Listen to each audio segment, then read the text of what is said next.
All right, here with Paul Moore, head coach of the Falmouth Clippers, now in his 5th season as head coach of the Clippers. Spent the first 24 seasons of his coaching career as an assistant to Buddy Farreirra, of which this tournament is named, this great tournament, the Buddy Farreirra Classic. Now in its 21st season, from what I gather? 21 years. 21 years. Wow, old enough to go out to the club now. Unbelievable how far it has come. So, Falmouth in the midst of a very good season, 13-3-3. You guys have long since surpassed your win total from a season ago, I believe. Last several seasons it's been. So let's talk about the Clippers for a second. What do you think has been the biggest difference this year after losing 15 seniors from a we lost a year lot ago? of kids. I think that to put my finger on it, it's the leadership and the chemistry in the locker room. I won't sit here and tell you we're the most talented team, but we work hard. The kids are buying in. They listen. They're buying what we're selling. And it's paid off for them. They've worked hard, and they're in a great position right now to get a good seed in the Division South, Division I South. So you just mentioned the Division I South. Does Falmouth have any chance at the Super 8, do you think? And if the committee came calling, what would your response be? You're on the committee, I believe, as well. Yeah, so. I'm on the committee, but I don't have that kind of vote. But, oh, hey, it'd be a privilege to get named with that group of teams. Would we come? Oh, yeah, would love a play-in game. You're playing with house money when you go to those play-in games, so your season doesn't end right away no matter what happens. But, you know, we're comfortable where we're at. There's some really good teams.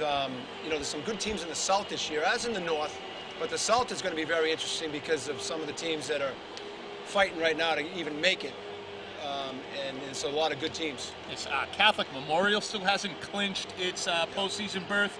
You could see some drop downs from the Super 8, whether that a team like Hingham, if they're in a play-in or not. Zavarian, they play that Catholic Conference schedule. They're going to be a tough out. Framingham, despite having a losing record, they won the Carey division, and they won the whole tournament, Division I South tournament, a season ago. You know, CM, Framingham, Braintree. Braintree's another. There's a lot of good teams that their records aren't reflective of the type of teams they are. So, and they're all well-coached teams, and so you'll know they'll be ready to go. And we have a tough one tonight because Archie's needs. They need 5 out of 6, 5 points. So they need to go 2-0-1 at worst down here. So we expect to see the best Archie's team that's going to be out there, and I'm sure it's going to be a good game. So let's talk about the Classic a little bit now, Paul. And it's in its 21st season. It's been through many different forms. It's the same way it's been for 3 years now when Reading replaced Waltham. And I know the matchups are generally determined months out, really, when the regular season schedules drop in September, October, whenever they may be. Do you think that's a kind of format that's going to stick around, or we might see some juggling of the matchups a little bit? I think there's been a lot of talk today, as a matter of fact, about how we're going to move forward, and all the teams that are coming down are interested in doing a power seeding. So that'll be fun. It'll put a little twist to it, and hopefully on Thursday of this week, the 2 best teams will be playing in the future. So, and I think that'll be fun to do that too, to make it a power seeding, and it'll mix it up a little bit.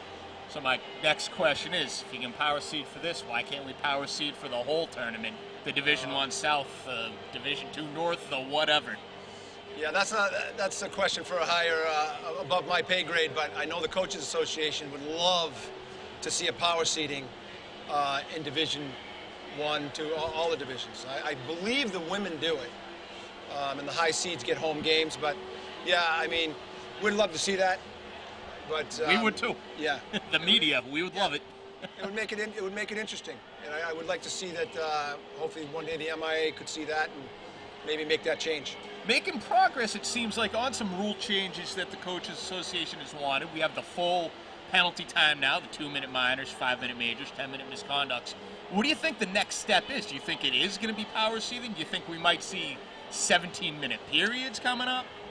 You know, there's a lot of debate as to the 17-minute period, and I think that the administrators struggle with time. Sure. Getting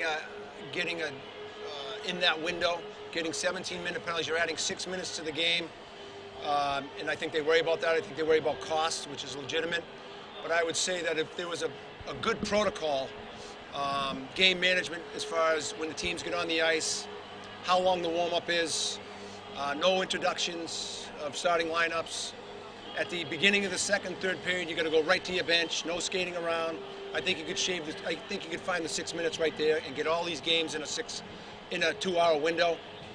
So hopefully the next thing to come for high school hockey in Massachusetts is the 17-minute period, because when you add that 2-minute penalty, that takes some time off the game, and certainly does.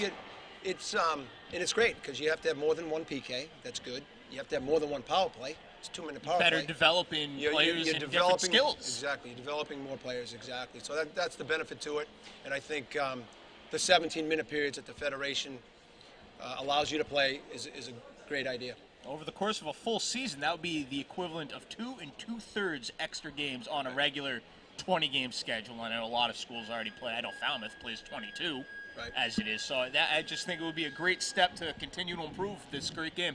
Well, that's what it's all about, trying to make it better. And sure, we're a competitive environment in Massachusetts, very, very competitive. Whether it's the prep schools, the juniors, full season midgets, it's something we got to consider, and hopefully always going to strive to just be the best we can be at the high school level. Absolutely. All right. He's Paul Moore. Paul, thank you so much for joining us. Thank you, as always, we'll get you back up in the booth before this week is out, and hopefully on the call some games in the postseason. I'd love to do it. Assuming you're not too busy with your own team making a deep run. Hopefully we're still playing. That takes precedent, of course. Yeah. All right, Paul, thank you. We'll be back second period. Reading, Arlington Catholic coming up in about 2 or 3 minutes here.